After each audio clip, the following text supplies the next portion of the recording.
Hello, श्रद्धा रेसिपीमध्ये सर्वांचं स्वागत आहे। आज आपण बनवणार आहोत स्वीट डिश कलाकंद। खूप सोपं आहे बनवायला, नक्की ट्राय करा आणि खूप कमी साहित्य लागतं। प्रथम मी या ठिकाणी एक वाटी मिल्क पावडर घेतली, गॅसवर पॅन ठेवला, त्यामध्ये मिल्क पावडर टाकली।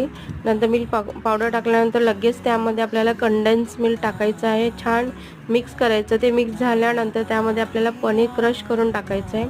पनीर क्रश करून टाकल्यानंतर ते छान मंद गॅसवर हलवत राहायचं आहे घट्ट गोळा होईपर्यंत।